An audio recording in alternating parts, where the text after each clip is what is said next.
आपण बघत आहात डिजिटल इंडियाचे डिजिटल न्यूज. ठाम मत मराठी न्यूज. धुळ्यात महिला आर्थिक विकास महामंडळ अंतर्गत कार्यरत उन्नती लोकसंचलित साधन केंद्र आणि शेतउन्नती महिला फार्म प्रोड्युसिंग कंपनी यांच्या वार्षिक सर्वसाधारण सभा उत्साहपूर्ण वातावरणात पार पडल्या.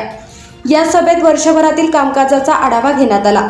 उत्कृष्ट कार्य करणाऱ्या महिला बचत गटांचा, उल्लेखनीय काम करणाऱ्या महिलांचा तसेच महिला सक्षमीकरणासाठी सहकार्य करणाऱ्या 25 गावातील पुरुष सुधारकांचा मान्यवरांच्या हस्ते विशेष सन्मान करण्यात आला. महिला आर्थिक विकास महामंडळाचे अधिकारी, विविध विभागांचे मान्यवर आणि महिला बचत गटांच्या प्रतिनिधी मोठ्या संख्येने उपस्थित होते. महिला बचत गटांच्या माध्यमातून ग्रामीण महिलांना आर्थिकदृष्ट्या सक्षम करणे, शेती, उद्योग आणि रोजगाराच्या संधी उपलब्ध करून देणे तसेच महिला पुरुषांच्या सहभागातून ग्रामीण विकासाला नवी दिशा देण्याचा निर्धार यावेळी व्यक्त करण्यात आला.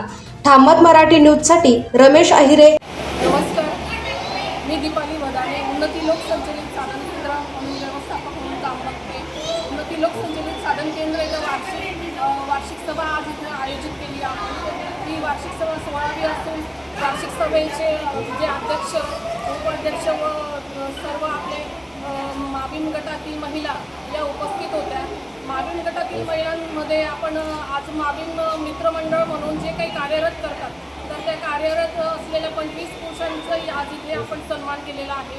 तर सोबतच सर्व अहवालांचे वाचन झालेले आहे. तर वाचनामध्ये पुढील जे खर्च वगैरे व आतापर्यंत आलेला निधी यातील सर्व प्रकारचे आपण इथं संमतीसुद्धा घेतलेली आहे. सोबत आपण ज्यांना चांगलं कर्ज प्राप्त झालेलं आहे अशा गटांना सुद्धा आपण इथं महिलांचा इथं सन्मान केलेला आहे.